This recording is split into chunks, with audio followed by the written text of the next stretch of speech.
Hey guys, welcome. This is your Mercury Retrograde reading. I'm doing it a little different than I did the last series of retrograde readings. This is a general for all zodiac signs for the upcoming, well, we're in it now actually as I'm recording this Mercury Retrograde. So I'm going to talk a little bit about it and a little bit about the astrology, what's going on in the cosmos, and then in the extendeds I will separate it out as I did in the last Mercury Retrograde by element. So I'll give you more information about that and the links are below. But in January, we are going to have 3 planets that are turning around and stationing direct, coming out of their retrogrades. First will be Mars on January 12th. He has been retrograde in Gemini for a while, so he will station direct on January 12th. Then Mercury, which is now retrograde in Capricorn, will turn around on the 18th of January. And finally, last but not least, is Uranus.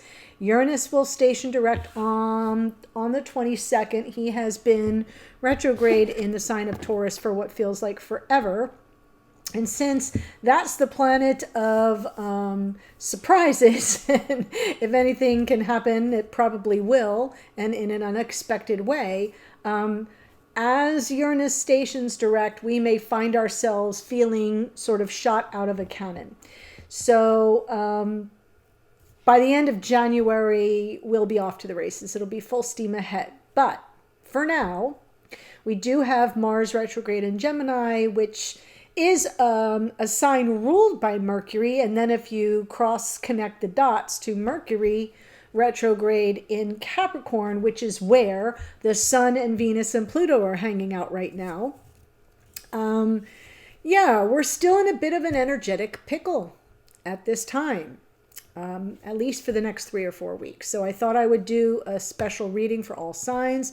The best way for you to figure out what's going on for you, how to make this personal for you, is to find 24 degrees of Capricorn back to 8 degrees of Capricorn, because Mercury turned around retrograde on the 29th of December, as I'm recording this, in the sign of Capricorn. So you want to find 24 degrees of Capricorn. He's going to move backwards all the way to 8 degrees. Now that may cover 2 different houses for you, that part of the retrograde. So you want to find 24 back to 8 degrees. That's the little area that he's traversing over. Will turn around and go back over again until he stations direct on the 18th.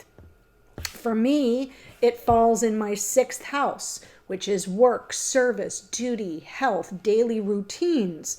So if you find the house or houses, for some of you, like I said, it could cross over too, that will show you which aspect of life may be most impacted by this Mercury retrograde. So we know that the key word for Mercury retrograde are all the words.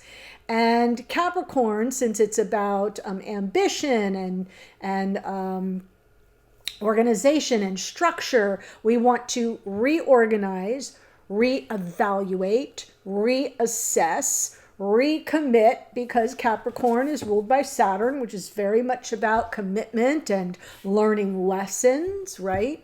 So those are the key words for now: reorganize, reevaluate, reassess, recommit. In what areas of life is that going to be happening in your chart? Okay, so that's where we're starting, and I'm pulling from Starry Beginnings. We're going to get a couple oracle cards going to sort of anchor the reading. Let's see what's coming through for those watching. And again, the extended will be separated by element, so the links are in the description box below. So there will be a fire reading, an air, an earth, and a water reading. And it's good for Sun, Moon, Rising, Venus, whatever speaks to you. Okay, stay strong, be a guiding light, ground yourself, and be love. Wow, card 14. Ground yourself and be love. This feels very Capricornian. Stay strong and be a guiding light. We have time to move on. Flow with the river and see where it takes you. Card 42. So card 14 is a 5, right? Because 1 and 4 is 5. And card 42 is a 6. We're moving from a 5 to a 6. Time to move forward. Flow with the river. See where it takes you. And that feels very Uranian, by the way. And then 8. You are worthy. Aim for what you want and believe in yourself. You are worthy. Another Capricornian word is worthy. Well, actually, that's Taurus too. And we do have Uranus in Taurus stationing direct on the 22nd, because Taurus is, what we value. It's our self-worth and value as well. So very interesting. You are worthy. Flow with the river. See where it takes you. Be strong. Be a guiding light. Ground yourself and be love. That also feels very Taurian because Taurus is ruled by Venus. So let's see what's coming through for Mercury retrograde in Capricorn.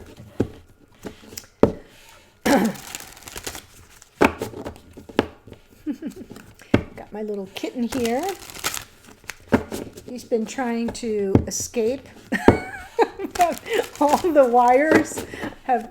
I don't know how I hooked it up, but for some reason it's blocking his exit, and he keeps trying and he keeps giving up. So we're going to hope he doesn't knock over the whole shebang. Okay, here we go. Mercury retrograde. Wow, Queen of Cups. We are starting from this beautiful Cancerian vision of loveliness, of emotional fullness,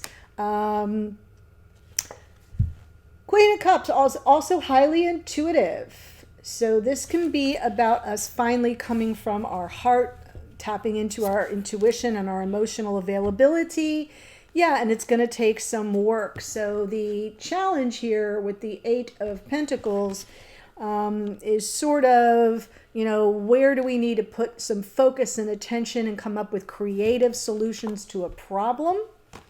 Well, we first of all have to be emotionally available to even see it as something that can be solved. What's the opportunity? Nine of Wands. Don't give up. So that's going right here. This is that do not give up. You are so close. Don't quit. Don't have any quit in you. This is sort of distracting me, so I'm going to move it there. In your unconscious awareness, we have the Queen of Wands. Now, the Queen of Wands there is interesting because it's sort of about a sense of empowerment. She also is very much a leader and a creator, very creative energies. All the wands are creativity, creation, but she's sort of a take no prisoners. She comes at things very differently than the Queen of Cups, from more of her unbridled passion. Here in the past, we have the Ten of Pentacles. I love that. So that's looking at life partnership, queens. The Queen of Pentacles is the one who is the feminine archetype of a life partner in 3D, but we already have two queens out. So we're talking about love and passion, right? Cups and wands. And here is life partnership in the past. So it definitely was on our mind. And here is the Lovers. Wow, and our conscious awareness. So possibly conscious awareness of the twin of potential for a reunion here. And remember, we're in retrograde season, so we want to review that before we take any action. Yes, Two of Wands. We want to review it. We want to look out on the horizon with the world in the palm of our hands and think about the goal. And what path will get us there? And what action do we need to take, Queen of Wands, that will get us to what we want, to what we desire? Very interesting. And then I'm just going to pull message from Spirit here. Nine of Cups, Ten of Wands, and Ten of Swords. So we're coming out of a very stressful, painful cycle. This is what's closing out. Exhaustion, being overburdened, wanting to unburden ourselves of something that has been very painful, very hurtful.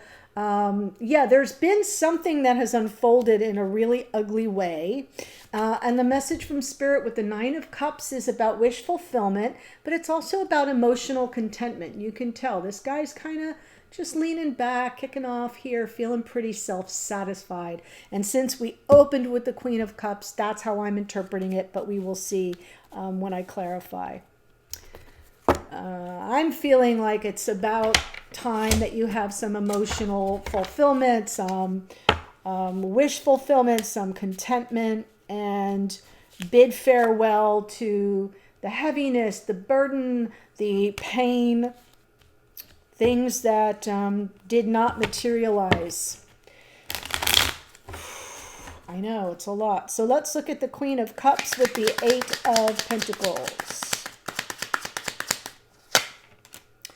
King of Wands, interesting in the King of Cups. So we know we're dealing with love and passion here, because there we have the two kings to match the two queens that we have. And underneath here is this Seven of Swords.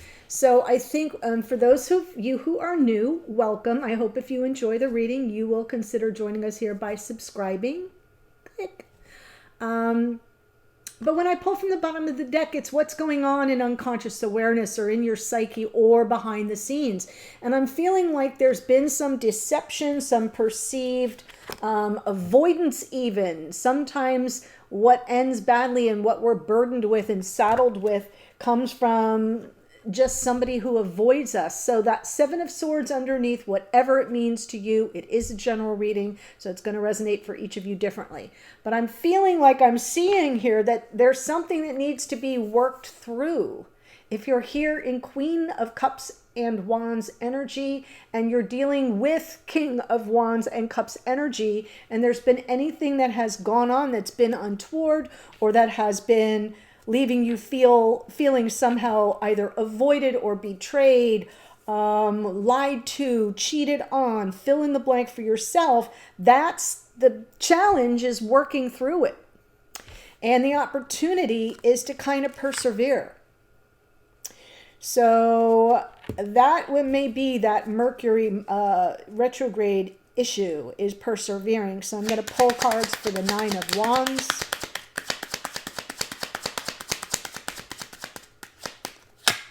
Yeah, you're going to have to talk it out.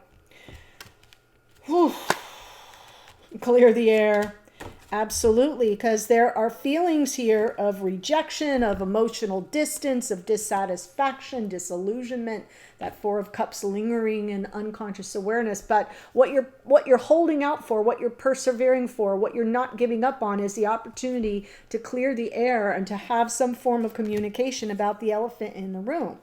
Now remember, that part of it may be on hold because of the retrograde. So what you want to do is what? Reevaluate that. Reflect on it. Retrace the steps that brought you to this point. So think about that, because you may be in a little bit of a standstill until Mercury turns around. That Mars will turn around first, but Mars is in Gemini, so that can add to the confusion. So I am saying wait till at least the 18th of January before taking action on this. Unless, I'm going to qualify that statement, unless the opportunity to communicate presents itself. If it presents itself, now you know where to head with the conversation. But the working through it may need to be kind of put on hold a little bit. So I'm saying that for a reason, because some of you, we are in the holidays, things happen, we bump into people, people reach out, send us cards, send us a message, and all of a sudden there it is. And you can't say, well, I'll call you on the 18th of January. So what I'm saying is, if the opportunity presents itself, you know what the challenge will be, is working through it.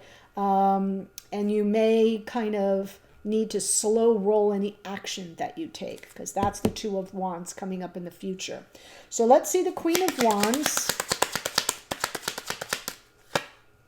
Two of Pentacles, right, feeling torn.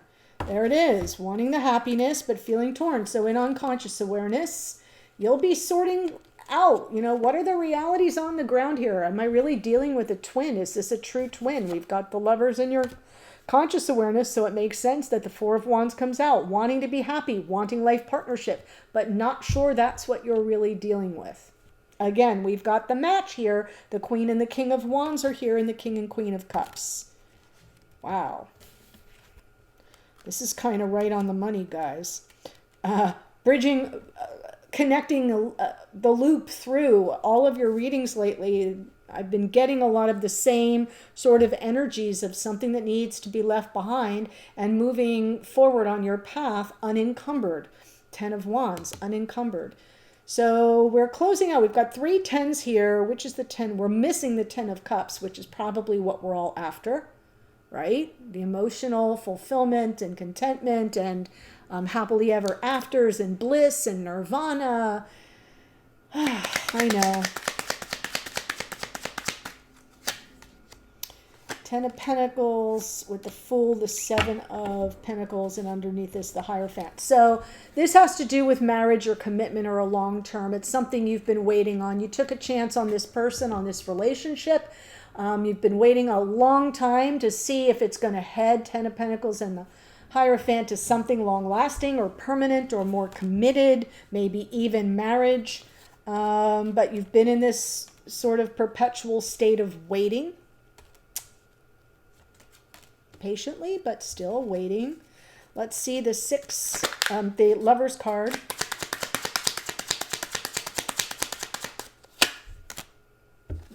Waiting.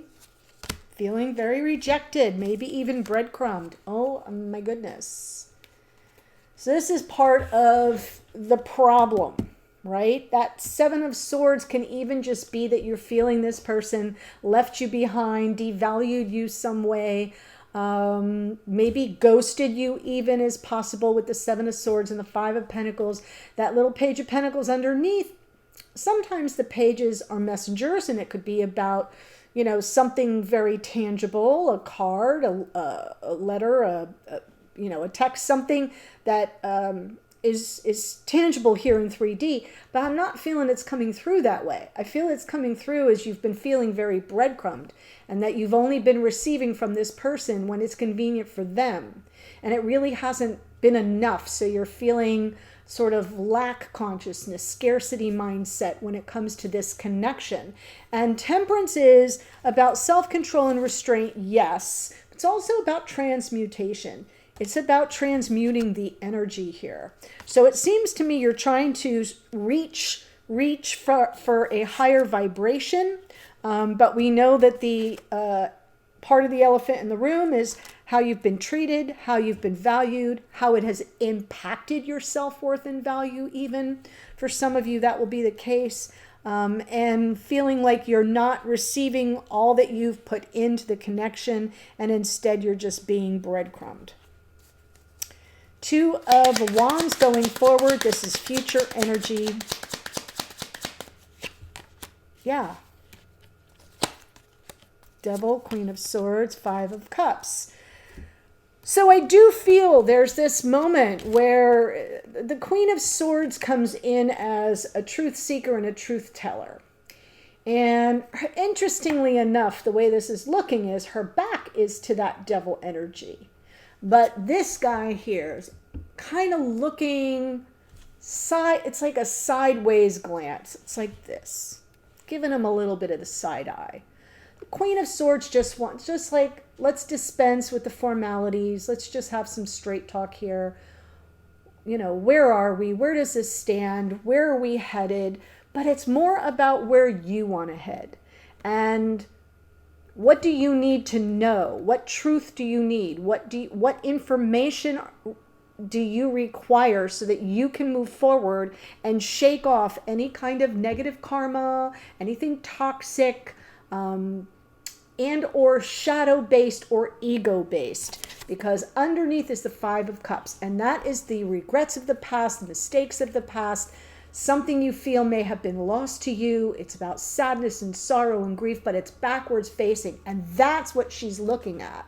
That's what she wants to do. She wants to cut to the chase, to free herself of something. I'm saying her because it's a queen, but it's, again, not gender-based. It's energetic, right? Wants to free herself of something so she can move forward with passion.